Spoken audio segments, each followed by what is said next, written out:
Welcome to the Noles Podcast. This podcast is made by a fan for fans. I'm not a reporter, journalist, or insider.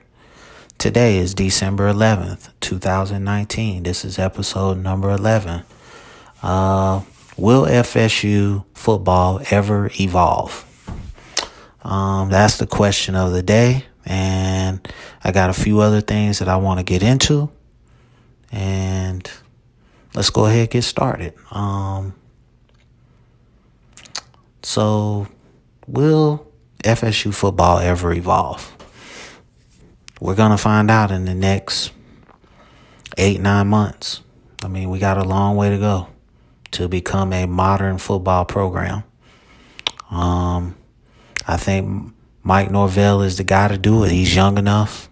He said modern. I'm paraphrasing, but he said basically a modern approach with old school values.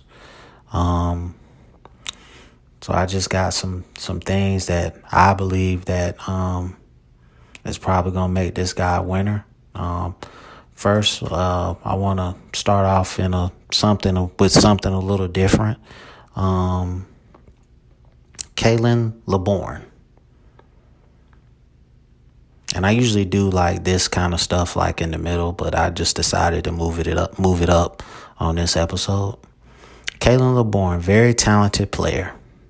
No discipline.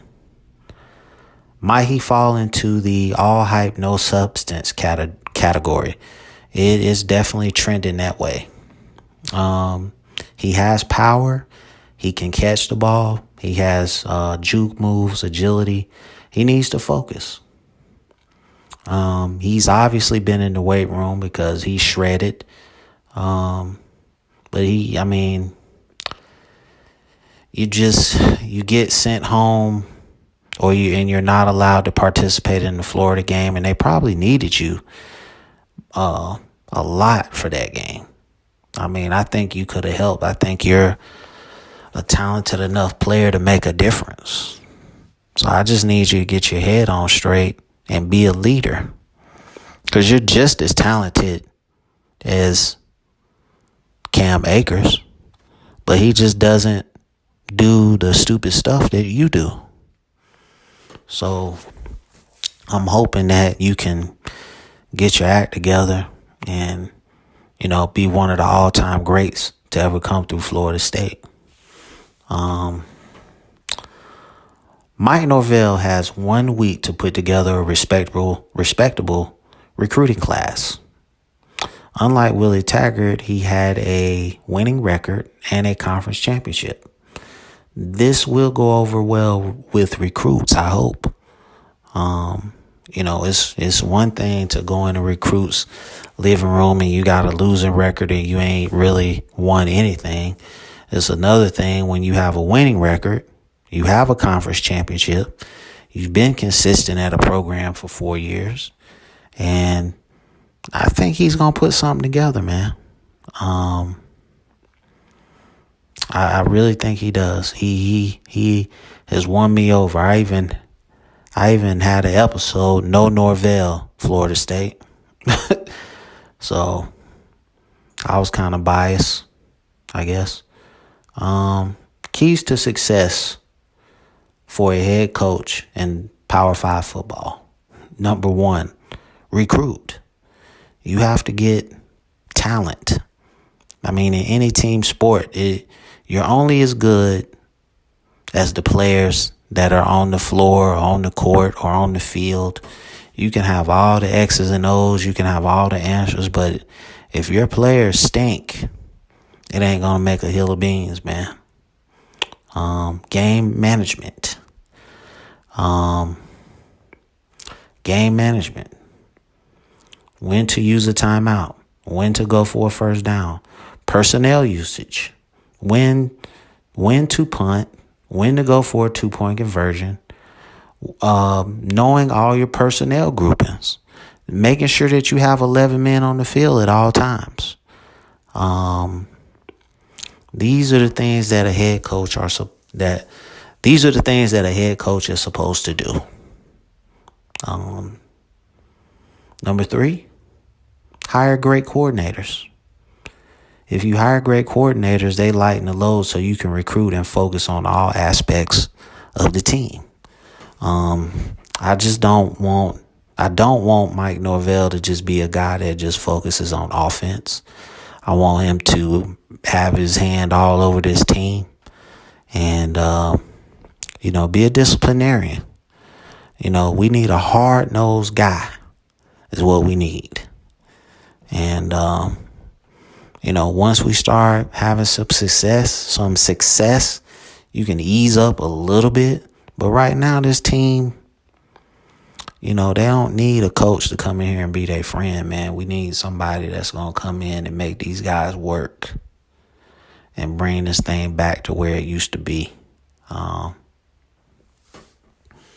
see.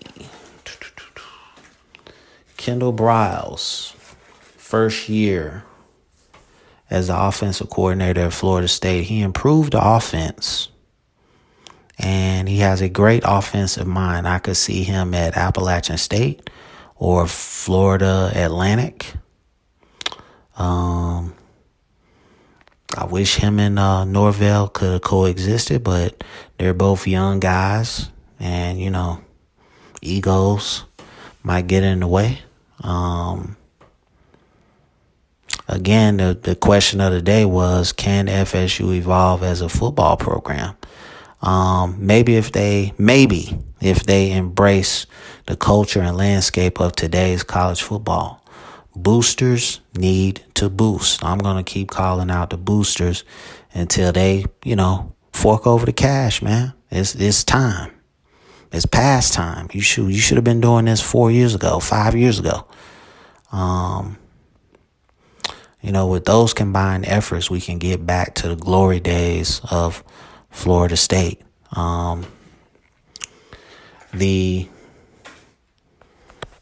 The recruiting aspect of this is, if this guy can pull it off, we got ourselves a coach, man.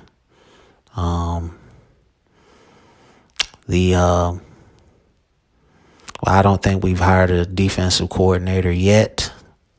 So it's going to be very interesting to see who he goes with. I hope it's a guy who has a history for attacking and, just putting players in positions to make plays. That's really, that's what Venables does. He puts his best players in positions to make plays. You just look at the Virginia game. How many 3-and-outs did they have? And gave the ball back to their offense. And you give that offense the ball so many times, they're going to put up 60 points on you. So, I wish and I hope that we can get back to that point someday where we just got dogs all over the field, man. It's been a long time, man. It's been a long time since we've had that. Let's see, what else did I want to touch on?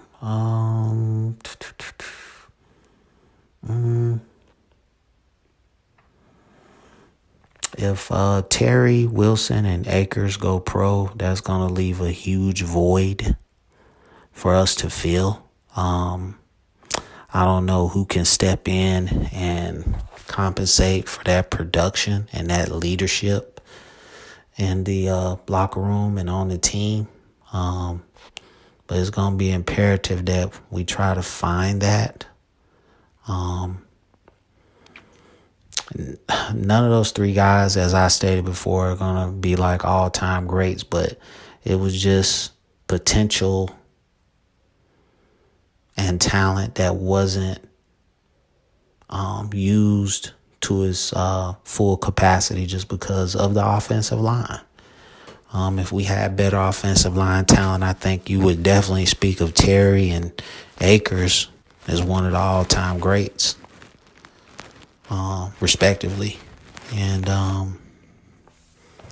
Marvin Wilson, he's going to be one of the strongest players to ever come through. But you could say Corey Durden was a running mate with him, but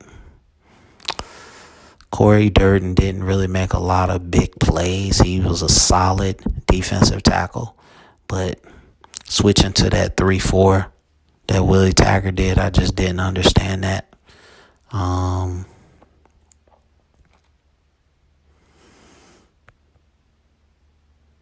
Another player that I wanted to talk about was Isaiah Bolden, the redshirt freshman. They finally put him on the field on kickoff returns, and he just displayed, true athleticism and speed. I think he's a big guy. He's 6'2", 195, just lanky and athletic, kind of. He's like a poor man's version of Jalen Ramsey. The sky's the limit for that guy, man. He's got to get in the weight room. He's got to work on his back pedal. He's got to work on his brakes as far as breaking on the ball. But you can just see the speed and the talent that's there, man. And, I think he could potentially be a first-round pick if he put it all together. So, I became a fan of his during the, I think they first put him out there in the Boston College game. And, I just said, okay, this kid can play, man. And then he played in some pass coverage. Better than what I expected. I didn't really have high expectations for the DBs after the Clemson game. It was just cinnamon toast crunch.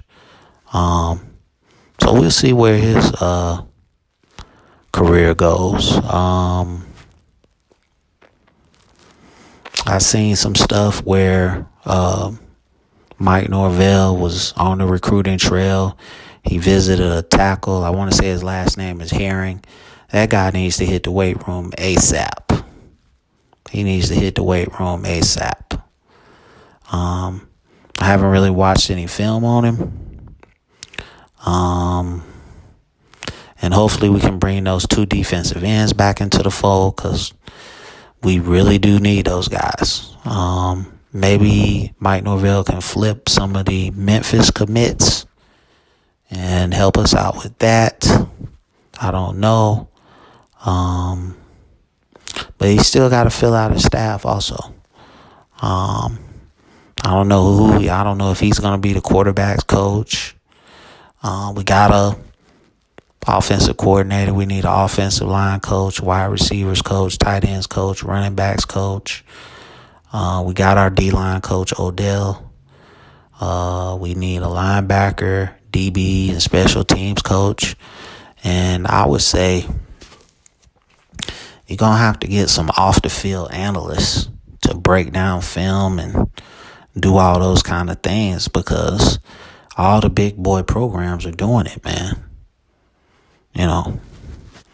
You could bring one of those coaches that got fired, let them be an analyst, let them break down film, let them recommend some stuff, and incorporate that into your game plan.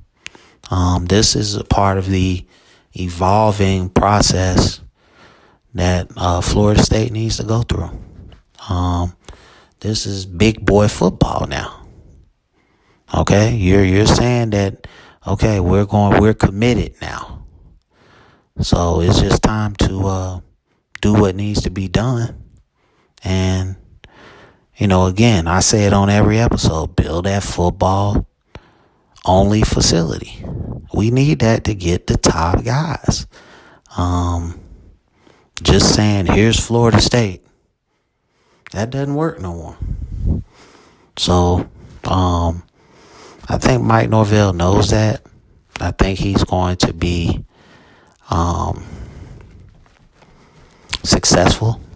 Maybe not in year one, but hopefully they give this guy more than a season and a half to turn this thing around. Episode 11 is I'm thank you for listening to episode 11. It's available on Apple, Spotify, and Google. And I appreciate all the support.